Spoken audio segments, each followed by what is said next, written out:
देखिए, आज की वीडियो में हम लोग डिस्कस करने वाले हैं यूपीएससी एग्जाम स्ट्रेटजी। मतलब अगर आप 2026 या फिर 2027 तैयारी कर रहे हैं, तो हम लोग डिस्कस करने वाले हैं कि सिलेबस क्या होना चाहिए, आपकी डेली टाइम टेबल क्या होना चाहिए, आपका मंथली टारगेट क्या होना चाहिए, आप कैसे तैयारी करेंगे, क्या-क्या चीज़ों को ध्यान रखने की ज़रूरत है। आप आपकी प्रिपरेशन की प्रॉपर स्ट्रेटजी या कॉम्प्रिहेंसिव प्लानिंग क्या होनी चाहिए। ये टेक्निक है, ये जो स्ट्रेटजी है, ये मेरे लिए काम करती है, तो मैं इसलिए आपको बता रहा हूँ। अगर आपको ये अच्छी लगती है, आप ट्राई करना चाहें तो ट्राई कर सकते हैं। थोड़ा बहुत अगर आपको वेरिएशन करने की लगता है तो आप वो भी कर सकते हैं, अपने हिसाब से मोल्ड कर सकते हैं। लेकिन मैं आपको बता रहा हूँ कि जो मेरे लिए स्ट्रेटजी काम करती है, 2-3 साल से मैंने देखा है, तो ये स्ट्रेटजी काम कर रही है, इसलिए मैं डिस्कस करूँगा। पहले हम लोग ये समझ लेते हैं कि एग्ज़ाम का पैटर्न क्या होता है। देखिए, इसमें 3 स्टेज होती हैं। पहला होता है प्रीलिम्स, दूसरा होता है मेंस और तीसरा होता है इंटरव्यू। अगर आपको सिलेक्शन निकालना है, तो तीनों ही स्टेज क्लियर करनी होती हैं। जो प्रीलिम्स होती है, ये स्क्रीनिंग होती है, मतलब इसके नंबर नहीं जोड़ते हैं। ये सिंपल आपको क्वालीफाई करना होता है। क्वालीफाई इन द सेंस कि आपको ये प्रीलिम्स से स्क्रीनिंग करनी होती है। इसमें ऑफ कोर्स मेरिट बनती है, लेकिन इसके नंबर काउंट नहीं होते हैं। इसमें 2 पेपर होते हैं, एक होता है पेपर 1, पेपर 2। तो पेपर 1 जी क्या होता है, जीएस का होता है। इसके अंदर आपके जो polity, economic, geography, current affair, science and tech, environment, जो टॉपिक पूछे जाते हैं, एमसीक्यू बेस्ड क्वेश्चन होता है। ठीक है? पेपर 2 जो होता है, ये सीसैट का पेपर होता है, ये क्वालीफाइंग है, मतलब सिर्फ क्वालीफाई करना होता है। क्वालीफाई का मतलब क्या होता है, 1/3 नंबर चाहिए होते हैं, 200 में पेपर होता है, तो 1/3 आपको नंबर चाहिए होते हैं। तो अभी क्या हो रहा है, 2-3 साल से, इवन मैं बोलूँ कि आपको 4 साल से ये चीज़ देखने को मिल रही है कि बच्चे इसमें बहुत इसको ईज़िली सोचते हैं कि बहुत ईज़िली क्रैक हो जाएगा या फिर उसको हम अंडरमाइन करते हैं। लेकिन जो बच्चे यहाँ पर अच्छा स्कोर करते हैं, बट यहाँ पर जाकर फेल हो जाते हैं, ये क्वालीफाई नहीं कर पाते हैं, इस वजह से उनका जो पूरा अटेम्प्ट है खराब हो जाता है। सो इसके बारे में बात करेंगे हम लोग कि तैयारी कैसे करनी है। लेकिन मेरा पॉइंट ये है कि इसको जो सीसैट पेपर है, उसको ईज़ी समझने की कोशिश नहीं करनी है। ये काफ़ी इम्पोर्टेंट है और मैं जितने लोगों को जानता हूँ, जो मेरे फ्रेंड सर्कल है, वहाँ से मैंने देखा है बहुत सारे बच्चे डिसक्वालीफाई हो रहे हैं जस्ट बिकॉज़ ऑफ सीसैट, उसको अंडरमाइन करते हैं। फिर सेकंड लेवल होता है, अगर मान लीजिए आप 8 लाख बच्चे लोग एग्ज़ाम देते हैं और जो प्रीलिम्स बच्चे जो क्लियर करते हैं, वो 12,000 के आस-पास बच्चे क्लियर कर लेते हैं। डिपेंड करता है वैकेंसीज़ के ऊपर, बट 10,000 से लेके 15,000 के बीच में होती है। तो अगर आपको 12,000 समथिंग जो बच्चों जो सेलेक्ट किए जाते हैं प्रीलिम्स में मेंस के लिए, उसका नंबर आ जाता है, तो फिर आपको मेंस का एग्ज़ाम लिखना होता है। इसमें टोटल 9 पेपर होते हैं, जिसमें से 7 और 2 जो 2 होते हैं, ये लैंग्वेज पेपर होते हैं और ये सिर्फ़ क्वालीफाइंग होते हैं, मतलब क्वालीफाई करना होता है, दैट्स इट, इतना काम है। जो आपके साथ ना जो पेपर होते हैं, इसके नंबर आपको जुड़ते हैं, like GS 1, GS 2, GS 3, GS 4, 4 GS के पेपर होते हैं, 1 एसए का होता है और 2 आपके ऑप्शनल होते हैं, तो 4 और 5 और 2 + 7, तो 7 जो पेपर होते हैं, इसमें आपको 250 के नंबर पेपर आपको करना होता है, ये क्वालीफाई करना होता है। ये भी अगेन बहुत ज़रूरी है, क्वालीफाई अगर आप इसको पहले से पहले कॉपी यही चेक होती है। अगर आपने क्वालीफाई नहीं कर पाए हैं आप इस चीज़ को, तो ये भी आपके नंबर चेक नहीं होंगे, सिंपल सा पॉइंट ये है। तो इसमें हिंदी एंड इंग्लिश मेजॉरिटी यही बच्चे एग्ज़ाम देते हैं, ठीक है? फिर बात आती है, अगर आपने मेंस भी क्लियर कर लिया है, तो लगभग 2500 से लेकर 3000 के आसपास बच्चे बुलाए जाते हैं फॉर द इंटरव्यू और उसमें आप जो सीट होती है, उसमें डिवाइड कर दी जाती हैं। लाइक जो बच्चे टॉप करते हैं, उनको जो रैंक के हिसाब से एक मेडल बनती है, उसका बच्चों को सेलेक्शन हो जाते हैं। तो 275 नंबर का इसमें आपका इंटरव्यू होता है। एक बार हम लोग कैलेंडर देख लेते हैं, जो भी डिक्लेयर किया यूपीएससी ने। देखिए, अगर आप तैयारी करें 2026 के लिए, तो आपको पता होगा कि 14 जनवरी, इस बार जल्दी हो रहा है, याद रखना, नॉर्मली फरवरी में होता है, बट 14 जनवरी को नोटिफ़िकेशन आ जाएगी और ये जो रहेगी 3 फरवरी तक रहने वाली है। तो लगभग आप समझ सकते हैं 20-21 दिन तक ये रहने वाली है और जो एग्ज़ाम है 24 मई को एग्ज़ाम है। तो 24 मई पहले दिन इसको लिख लीजिए, अपनी वॉल पर चिपका लीजिए, 24 मई आपका डी-डे है और ये काम करना है। उसके बाद फिर आपको देखने को मिलेगा, आपको जो सिविल सर्विस का यहाँ पर एग्ज़ाम है, यहाँ पर नीचे देखेंगे, तो सिविल सर्विस मेंस जो एग्ज़ाम है, वो आपके 21/8 से स्टार्ट हो जाएँगे, 5 दिन के लिए एग्ज़ाम पे ये चलेगा। तो प्रीलिम्स, मेंस एंड इंटरव्यू, ये आपका डेट आपको पता होनी चाहिए। आप तैयारी कर रहे हैं, कैसे कर रहे हैं, स्ट्रैटेजी अलग-अलग हो सकती है, बट ये आपको चीज़ समझनी है कि इंपॉर्टेंट डेट कौन-कौन सी है, ठीक है? अगर हम बात करते हैं, देखिए, पहले सबसे इम्पोर्टेंट चीज़ जो मैं बताऊँ, आपको सिलेबस एनालिसिस करना होगा। आपको जो सिलेबस है प्रीलिम्स के लिए खासकर, तो सिर्फ टॉपिक दिए हुए हैं, लेकिन आप कहीं भी चेक करेंगे, ऑनलाइन भी चेक करेंगे, आपको पूरा सिलेबस मिल जाएगा। लाइक फ्रीडम स्ट्रगल दिया हुआ है, बट फ्रीडम स्ट्रगल में क्या पढ़ना है, जितने भी टॉपिक्स हैं, आप जितना डिटेल में उसको लिख सकते हैं। आपको जितने टॉपिक के बारे में जानकारी होगी, उतना ही आपके लिए ईज़ी है।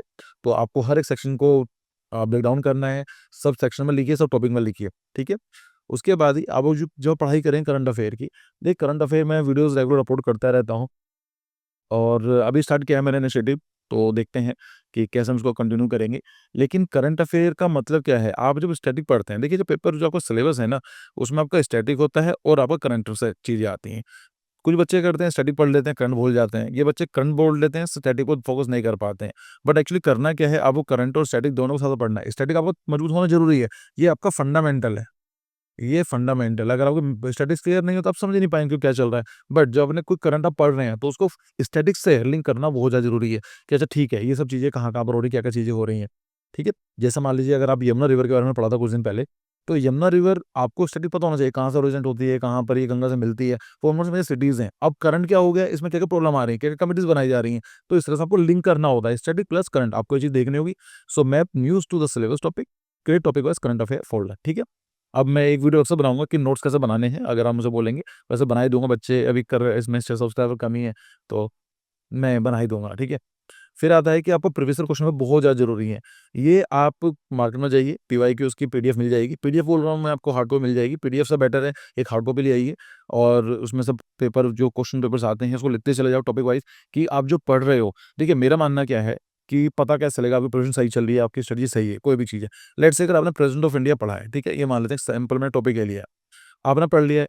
पढ़ने के बाद आपने पूरा पढ़ने के बाद क्या काम करो, जो प्रेज़ेंट के ऊपर जो लास्ट से क्वेश्चन्स आए हैं, लेट्स से 10 क्वेश्चन हमने सेलेक्ट करे, 10 में से अगर आपके 7 से लेके 8 क्वेश्चन सॉल्व हो पा रहे हैं, इसका मतलब आपकी तैयारी सही है। अगर आपके 4 से 5 हो रहे हैं, इसका मतलब क्या है, रिवीज़न करने की ज़रूरत है। अगर आपके 1 से लेकर 2 ही क्वेश्चन ठीक हो पा रहे हैं, तो इसका मतलब आपकी तैयारी बिल्कुल भी सही नहीं है। तो ये है कि मेजॉरिटी क्वेश्चन आपके ठीक हो जाने चाहिए, ठीक है? तो ये तरीका होता है, पीवाईक्यू इसके लिए बोल रहा हूँ क्योंकि क्वेश्चन आए हुए हैं। ऐसे ही क्वेश्चन आपको एग्ज़ाम में देखने को मिलेंगे। अब हम बात करते हैं कि आपकी टाइमलाइन क्या होनी चाहिए। देखिए, अगर हम बात करते हैं जून चल रहा है, जून-जुलाई है, तो 2 महीने आप ले लीजिए फाउंडेशन बिल्डिंग के लिए, आपकी जो एनसीईआरटीज़ है, बेसिक कॉन्सेप्ट है, आप उसको कंप्लीट कर सकते हैं। अगर मान लीजिए आपकी थोड़ा बहुत तैयारी हो चुकी है, तो आप ये यहाँ तक एक साथ कर सकते हैं। मतलब एडवांस स्टडी प्लान की बात करूँ तो जीएस पे क्वेश्चन भी स्टार्ट कर सकते हैं। Economy, polity, geography, environment in सब टॉपिक को। पॉइंट ये है कि आपको नवंबर तक ये कंप्लीट कर लेना है, नवंबर तक। फिर हम बात करें दिसंबर से लेकर जो फरवरी तक है, ये जो टाइम पीरियड रहेगा, इसमें आपको क्या करना है, ऑप्शनल फोकस करने की ज़रूरत है। अब उसके 2 प्लान बन सकते हैं। एक ये हो सकता है कि आप ऑप्शनल को यहाँ भी शिफ्ट कर सकते हैं। पॉइंट इतना है कि आपको जो ये वाला है, फरवरी तक आपको मेंस रिलेटेड पढ़ना पड़ेगा। मतलब प्री प्लस मेंस आपको पढ़ना है। और आपका क्या चीज़ है, मेंस के बाद आपको प्रीलिम्स निकल जाता है, तो आपको लगभग 90 दिन मिलते हैं इन मेंस के लिए, तो 90 डेज़ में नहीं हो पाएगा। अगर हम बात करें, कई सारी चीज़ टॉपिक ऐड हो जाती हैं। तो आपको क्या काम करना, अभी से आपको ऑप्शनल पे ध्यान देना है। मतलब दिसंबर हम बात करें फरवरी तक आपको ऑप्शनल भी कंप्लीट करना है, प्रीलिम्स भी कंप्लीट करना है। सारी चीज़ ध्यान रखनी है, बट मेजॉरिटी जो फोकस रहेगा आपका यहाँ पर रहनी चाहिए मेंस वाले टॉपिक के ऊपर। क्यों? क्योंकि फिर मार्च से लेकर मई तक हम लोग क्या करेंगे, प्रीलिम्स फोकस करेंगे। 3 महीने बहुत हैं, अगर आपकी पूरे साल तैयारी हुई है, 3 months or more than sufficient for the prelims. लेकिन आपको ये चीज़ याद रखनी है कि आपको अब ये चीज़ हो सकती है कि पहले आप क्या कर सकते हैं, अगर आप बिल्कुल नहीं हैं, तो आप पहले जीएस पे फोकस करो। जीएस का फाउंडेशन कंप्लीट कर लीजिए। फिर आपको 3-4 महीने बाद आपको लगे ठीक हो गया, तो then you can start with optional. अगर आपकी थोड़ी तैयारी है, तो आप चाहें तो ऑप्शनल को अभी से लेकर चल सकते हैं। अभी बात भी करूँगा इसके बारे में, आगे देखते हैं। ठीक है, अगर हम बात करते हैं अब टाइम टेबल क्या होना चाहिए आपका डेली का। देखिए टाइम क्या फिक्स करना है, कुछ लोग रात को जागते हैं, कुछ सुबह जल्द जागते हैं, कुछ दोपहर को सोते हैं, वो आपका काम है। मेरा मतलब ये है कि अभी आपको 9 से लेकर 10 घंटे, ये देखिए कम से कम है। कुछ लोग बोलते हैं स्मार्ट वर्क करो, कम हो जाएगा। भाई ठीक है, जो कुछ काम करना है करो, बट मेरे हिसाब से एटलीस्ट आपको 9 टू 10 आवर्स पढ़ाई के देने ही पड़ेंगे। तो 9 से 10 घंटे का स्ट्रेटजी प्लान क्या होनी चाहिए? आपको 1 घंटा पढ़ना है करंट अफेयर के लिए। ये हिंदू या इंडियन एक्सप्रेस जो भी चाहें आप उसमें ले सकते हैं। मेजॉरिटी लोग हिंदी पसंद करते हैं, बट अगर दोनों करेंगे तो चलेगा, उसमें कोई इश्यू नहीं है। जिस दिन टाइम में आप जो भी कर सकते हैं वो आपके हिसाब से है, ठीक है? तो हिंदू और इंडियन एक्सप्रेस आप में कोई से भी न्यूज़पेपर को कम कर सकते हैं, 1 घंटा काफ़ी है। फिर आपको क्या काम करना है जीएस के लिए, जीएस 1 और जीएस 2, मतलब मैं ऐसी बात कर रहा हूँ, 2 सब्जेक्ट आपको लेने हैं, पॉलिटी, इकोनॉमिक्स, ज्योग्राफी, हिस्ट्री, जो भी आपको मन करे। आप कैसे भी वो बना सकते हैं परमुटेशन, कॉम्बिनेशन, जो भी आपको लगता है। तो 2 टॉपिक आपको लेकर चलने हैं, 2-2 घंटे का काम करेंगे, यहाँ पर हो जाएगा। ऐसे आपको ऑप्शनल लेकर चलना है। ऑप्शनल के लिए आपको 2 घंटे यहाँ पर हैं। तो आप समझ सकते हैं 2-2 4 घंटे यहाँ पर हो गए, 2 घंटे यहाँ पर हो गए, 6 घंटे। ठीक है, 1 घंटा आपका यहाँ पर हो गया तो 7 घंटे यहाँ हो चुके हैं। फिर आपको आंसर राइटिंग भी ज़रूर करनी है। 1 घंटा आंसर राइटिंग बहुत ज़्यादा ज़रूरी है, बिकॉज़ आप कितना अच्छा क्यों ना आता हो, नॉलेज क्यों ना हो, लेकिन अगर आप सही से बता नहीं पा रहे हैं, लिख नहीं पा रहे हैं, समझा नहीं पा रहे हैं, प्रेजेंटेशन स्किल सही नहीं है, तो सब बेकार है, एकदम से इंप्रूव नहीं होगी। बच्चे गलती क्या करते हैं, प्रीलिम्स की तैयारी करते हैं, फिर सोचते हैं प्रीलिम्स निकल जाएगा तो हम करेंगे। तो फिर वो मीन्स उनका नाम का हो जाता है, क्योंकि उनकी राइटिंग प्रैक्टिस ही नहीं है। तो मैं जानता हूँ कि अभी आपके लिए मुश्किल पड़ेगा, लिखना नहीं आता होगा आपको, कैसे करना है, बट कहीं न कहीं तो स्टार्ट करना पड़ेगा ना।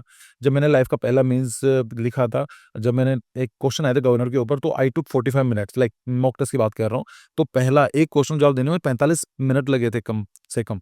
तब समझ सकते हैं it is very difficult to start, लेकिन आपको स्टार्ट करना ही पड़ेगा, ठीक है?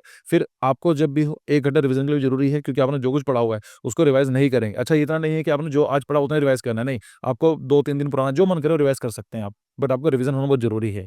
तो ये हो गया आपका, ठीक है। एक चीज़ और है, आपको सिर्फ़ 6 दिन का ही वन बनाना है, आउट ऑफ 7 डेज़ 6 दिन का ही टाइम टेबल बनाना है। 1 दिन आप चाहें तो आप रेस्ट कर सकते हैं, और अगर रेस्ट नहीं करना है तो आप रिवीजन के लिए छोड़ सकते हैं।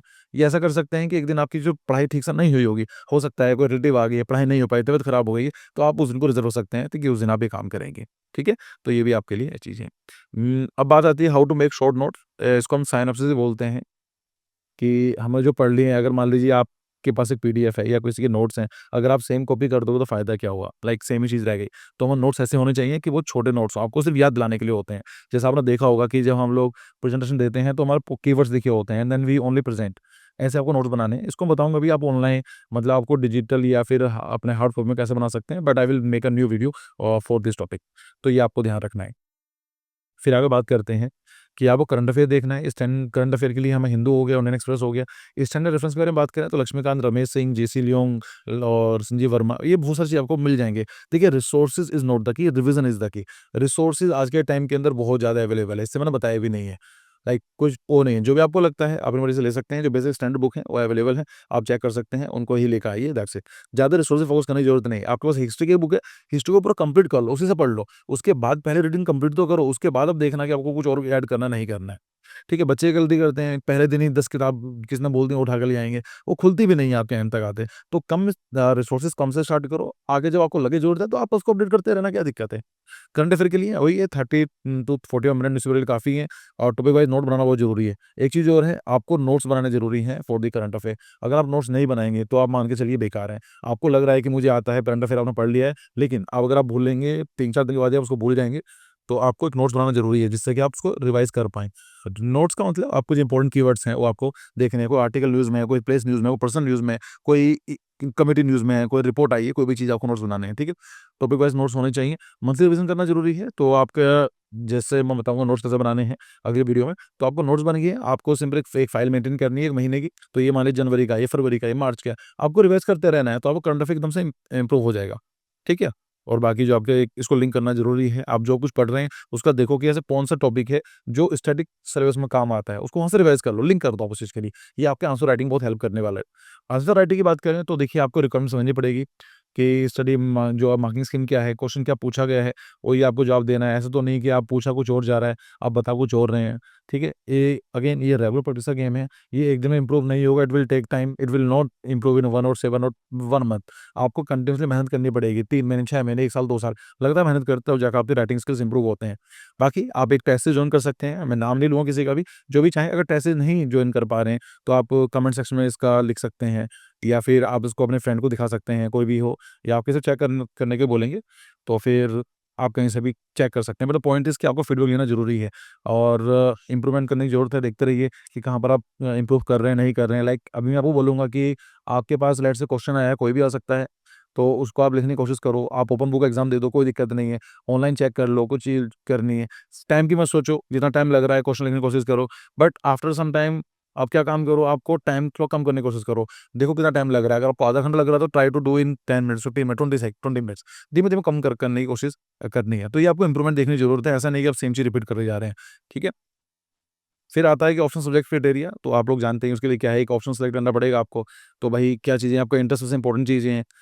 देखिए, कुछ लोग बोलते हैं कि यहाँ से क्वेश्चन ज़्यादा आते हैं, नंबर अच्छे मिल जाते हैं, या ऐसे क्वेश्चन ज़्यादा निकल रहा है, सब बेकार की बातें हैं। अगर आपका इंटरेस्ट नहीं है कुछ सब्जेक्ट में, तो आप उसकी आप तैयारी नहीं कर पाएँगे। तो सबसे इंपॉर्टेंट चीज़ क्या है, इंटरेस्ट है। अगर आपको अभी तक नहीं पता है कौन-सा ऑप्शन लेना है, तो पहले जीएस कंप्लीट कर लो। जीएस में देख लो कौन-सा सब्जेक्ट आपको अच्छा लग रहा है, आपको ज्योग्राफी अच्छा लग रहा है, पॉलिटी अच्छा लग रहा है, उसके हिसाब से रिलेटेड आप करंट अफेयर दिखाने के बाद, ऐड करने के बाद आप चूज़ कर सकते हैं कि भई आपको कौन-सा ऑप्शनल चाहिए, ठीक है? लेकिन उसको डिसाइड करके एक बार डिसाइड कर लो, अच्छे से डिसाइड कर लो, ठीक है? बैकग्राउंड पता होना ज़रूरी है। स्कोरिंग पैटर्न देखना पड़ेगा कि कितने लोग सिलेक्शन निकाल रहे हैं, क्या-क्या चीज़ें हैं, उसके रिसोर्सेज़ अवेलेबल हैं या नहीं हैं। अगेन जैसे मैं बात कर रहा हूँ, ऐसे बहुत सारे सब्जेक्ट है लाइक मैथमेटिक्स है, फिजिक्स है, तो उसके रिसोर्सेज़ कम हैं। लेकिन ज्योग्राफी की बात करें, पीएसआईआर की बात करें, पवेड की बात करें, बहुत रिसोर्सेज़ अवेलेबल हैं। तो देख लीजिए कि आपके लिए जो सब्जेक्ट चूज़ कर रहे हैं कि वहाँ पर कोचिंग अवेलेबल है नहीं आपके एरिया में, या वहाँ पर रिसोर्सेज़ अवेलेबल हैं या नहीं है। दूसरा बेनिफिट ये हो, ऐसे टॉपिक लेने का फ़ायदा वो रहता है कि ऐसा टॉपिक चूज़ करिए जो आपके जीएस में हेल्प कर रहे हैं। फॉर एग्ज़ाम्पल अ, पवेड है या फिर पीएसआईआर है या फिर ज्योग्राफी है। ये कहीं न कहीं आपके ज्योग्राफी आपके जो ऑप्शनल सब्जेक्ट है और आपके जीएसएम सब्जेक्ट है, तो उसका बेनिफिट मिल जाता है। ठीक है? तो आप वो चूज़ कर सकते हैं। सीसैट के लिए अगेन इसमें 3 चीज़ें पूछी जाती हैं, क्वांटिटेटिव एप्टीट्यूड होता है, कॉम्प्रिहेंशन होता है और लॉजिकल रीज़निंग होती है। 200 नंबर पेपर होता है और आपको 1/3 दैट इज़ ये 66.7 पर नंबर लाने होते हैं आउट ऑफ 200। तो इसको ये न आ जाएगा आपका 200 ऊपर आएगा ऑफ कोर्स। तो इतने नंबर चाहिए होते हैं, बहुत बच्चों को और डिस्क्वालीफाई करते हैं, सीरियस कैंडिडेट बच्चे डिस्क्वालीफाई कर जाते हैं।